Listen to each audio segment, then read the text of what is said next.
O Bom Dia Maranhão está de volta, agora são 7 horas e 20 minutos e fornecedores e consumidores da Ceasa estão preocupados com a situação do abastecimento de alimentos na capital.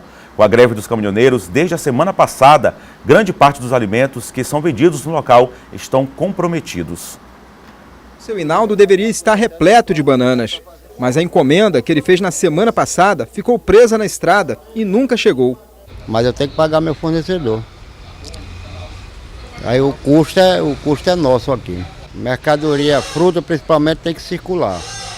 Porque fruta não é uma mercadoria que tu mantém em estoque, mercadoria que tu tem que circular ela. Seu Hinaldo é um dos 180 proprietários de box que trabalham na Ceasa. Sem receber mercadorias desde a semana passada, por conta da paralisação dos caminhoneiros, a Cooperativa de Hortifruti Grangeiros do Maranhão anunciou o desabastecimento do principal centro de distribuição de frutas, verduras e legumes da capital. Grande parte dos alimentos que é vendido aqui vem de produtores de outros estados, como Pará, Ceará, Bahia, Minas Gerais e São Paulo. Mas o que chegou hoje pela manhã na cooperativa foram apenas sacas de cebola da Argentina que vieram pelo porto. Nessas bancas deveriam ficar as verduras e os legumes, mas estão vazias, já que desde a semana passada não chegam mercadorias. Aliás, aqui na Ceasa, a maioria das bancas e dos boxes está fechada. Desde terça-feira, legumes e verduras, nada disso está entrando. Entrou alguma coisa que veio do Pará, mas foram frutas. Então, o que é de alto consumo, normalmente, é a verdura e o legume. Desde terça-feira não entra nada, então hoje pode se declarar um desabastecimento total. O que ainda resta para vender, na maioria dos casos, é ponta de estoque de mercadorias que chegaram antes da paralisação. Só batata doce, mamão, um resto de maracujá, cebola e também chuchu e aqueles restinhos de melão ali. Aí estamos aguardando. Quando liberar, a gente vai surtir, abastecer tudo de novo. Todo começo de semana, a dona Iraci vai até a Ceasa fazer a feira. Hoje, voltou para casa de mãos quase vazias. Pego tomate, eu pego cebola, eu pego... E agora ali, porque eles botam assim a caixa, e aí a gente pega a banana. Mas só que eu peguei só essa daqui, o menino foi que pegaram, bem dizer, tudo. Aí eu peguei só esses daqui. E para quem não encontra os alimentos preferidos, a hora é de renovar o cardápio. Agora é restringir, né? Porque tá difícil. E tentar inovar em outros pratos que possa ter aqui ainda. Por exemplo, substituir a batata pela cebola, ou então outras leguminosas que já estão mesmo ainda de fácil acesso ainda. Pois é, agora até essa substituição está complicada porque está de fato tudo muito caro, claro, variando de local para local. Olha, após essa reportagem, o presidente da Ceasa, Milton Gadelha, informou por telefone que 5 caminhões conseguiram furar bloqueios para fazer o abastecimento de alimentos na Ceasa. Alguns desses produtos estavam estragados por conta do longo tempo de espera nas estradas do estado. 7 horas e 24 minutos, a gente continua falando sobre essa situação e para falar sobre os impactos que já refletem na economia aqui do estado do Maranhão e até no país, eu recebo agora aqui no Bom Dia Maranhão o economista e presidente do Instituto Maranhense Socioeconômico e Cartográfico, Felipe de Holanda. Muito bom dia, Felipe, obrigado pela sua presença aqui no Bom Dia Maranhão. Eu que agradeço. Felipe, sobre essa situação econômica, a gente já percebe há desabastecimento em muitas áreas.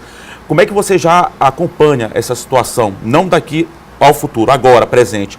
Como é que está a situação econômica? Como é que os estados já estão passando por uma crise econômica dessa, de dificuldade de abastecimento? Como é que os estados já estão reagindo e a própria população nessa questão econômica? Olha, é realmente uma situação inusitada, né? Para dizer a verdade, não é tão inusitada assim. Tinha alguma coisa nesse nível há 55 anos atrás, 1963, né? O que preocupa bastante. Veja, um prejuízo enorme para o país. Né? Há estimativas aí de que somente nessa uma semana, né, você teria trazido uns 100 bilhões de reais de prejuízo disseminado em vários setores. Né? O pessoal da produção da proteína animal, né, o comércio varejista de uma forma geral, né? E, enfim, esses mais de 500 pontos de bloqueio em todo o país terminaram trazendo uma situação muito preocupante de desabastecimento, né? Então, por exemplo, a gente vai aos supermercados em São Luís, ontem o Ceasa estava fechado, né? Então começa a se normalizar isso, mas lentamente.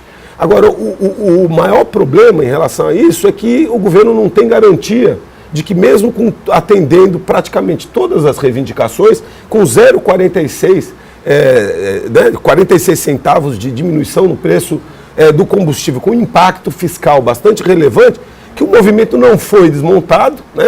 Em essência pode retomar a qualquer momento, e nós temos aí um outro movimento que está chegando, hoje ou amanhã, a paralisação dos petroleiros, que também pode ter um impacto muito semelhante, porque aí você desbloqueia as estradas, mas você continua com o risco de faltar combustível. Em um país, né, de faltar diesel, em um país que tem 70% do transporte de carga dependente do caminhão. Isso que eu ia lhe perguntar, Felipe, você tocou num ponto importante, bilhões aí de prejuízo numa crise econômica que passa, que já vem de alguns anos, não dá para aguentar, né? Complicado.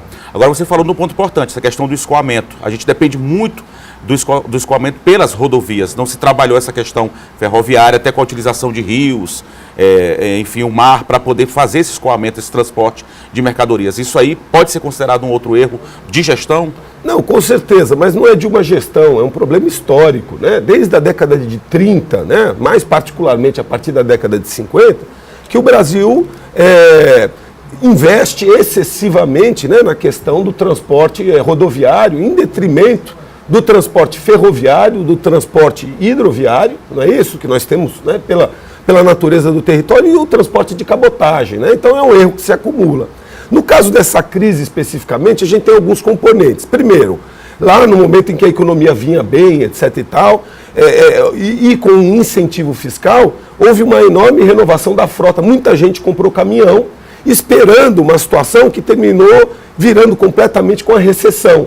A verdade é a seguinte, o volume de cargas no país diminuiu bastante, de transporte por causa da crise econômica. E muita gente ficou, né, com financiamentos altos, né, no caso dos caminhoneiros, não apenas os caminhoneiros individuais, que mais ou menos 30%, 40% do conjunto de caminhoneiros, como também das empresas de transporte, né? E recentemente uma falta de sensibilidade deste governo, do governo Temer, né? Um super técnico gerindo a Petrobras, que é o Pedro Parente, etc., tentando estabilizar a economia, colou o preço no mercado internacional. Aí nós estamos numa situação em que o dólar sobe fortemente, não é apenas contra o real, é contra todas as moedas, por uma questão de ciclo econômico internacional, e também o preço do petróleo. Os Estados Unidos saiu do acordo nuclear com o Irã, né? Então, assim, o preço sobe, mas não dá para você administrar dessa forma, todo dia você fazendo aumentos, 5 aumentos em uma semana, né? Quer dizer, você tem que estabelecer um vetor, dizer assim, olha, o preço está subindo lá fora, vamos fazer um reajuste, 30 dias ou 60 dias depois a gente complementa, faz outro, estabiliza ou até mesmo desce. Porque é necessário que você tenha um mínimo de estabilidade para o planejamento, para você negociar o frete, né? Então, uma insatisfação muito grande, né? Agora, o problema dessa situação é que nós estamos como se fosse com uma espada na cabeça do governo, que a qualquer momento, né, pode retornar essa situação. E, enfim, num contexto pré-eleitoral, no início da greve, claramente tinha um componente de lockout, ou seja, de greve das grandes empresas. Essa diminuição do PIS/COFINS não é uma pauta do caminhoneiro, do caminhoneiro autônomo, é uma pauta exatamente do empresariado. Então você tem uma manipulação política, você vê, eu tive em Imperatriz no sábado, eu fiquei impressionado com a quantidade de caminhões pedindo intervenção militar, né?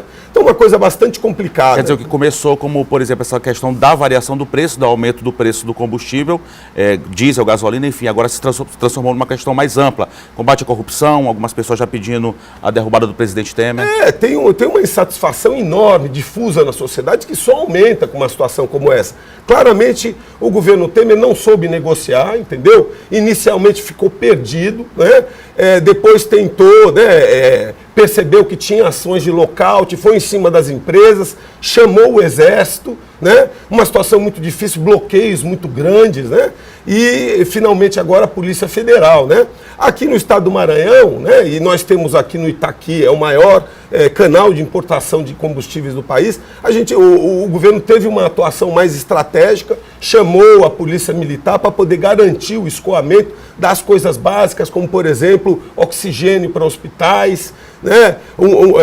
Um mínimo de combustível. Assim, né? também como Corpo de Bombeiros, outras instituições. Corpo de Bombeiros, né? Tínhamos 18 grandes bloqueios no estado, né? Mas mesmo assim, com toda essa mobilização, a gente vê aí, por exemplo, o SEASA fechado até ontem, afetando as escolas, né? Então nós temos uma situação que é o seguinte: falta legitimidade no governo e abrir uma senha, digamos assim. Daqui a pouco vem os metroviários de São Paulo. A questão é o seguinte: nós diminuímos o preço do diesel com enorme impacto fiscal, né? Veja só como é que a perspectiva é que um movimento como esse tira 0,2% do PIB brasileiro a cada mês. Então nós vamos para uma situação econômica bastante complicada nessa situação, né? Então precisamos uma falta de racionalidade, digamos assim, né? E daqui a pouco nós vamos ter taxistas e uberistas dizendo: eu quero a mesma coisa para gasolina. E aí? Eu estive em Brasília na quinta-feira, foi uma loucura o que estava acontecendo lá. Eu vi um bloqueio de uberistas impedindo a chegada de carros, de qualquer tipo de carro, ao aeroporto, né? Ameaçando isso. Quer dizer, não era só o querosene de aviação, né? Então tem uma situação em que termina havendo a agregação das racionalidades de cada um dos agentes, e agora passa a ser racional pressionar o governo federal porque ele está fraco, transforma numa mega macro irracionalidade para o país. Tá ok. Felipe, a gente volta a falar sobre esse assunto, claro, ainda está repercutindo, a gente torce, claro, para que essa situação se normalize, para o bem do país, para o bem da população, mas a gente volta a tocar nesse assunto certamente. Eu conversei aqui com o presidente do Instituto Maranhense Socioeconômicos e Cartográficos, Felipe de Holanda. Muito obrigado. Eu que agradeço. Obrigado, Felipe.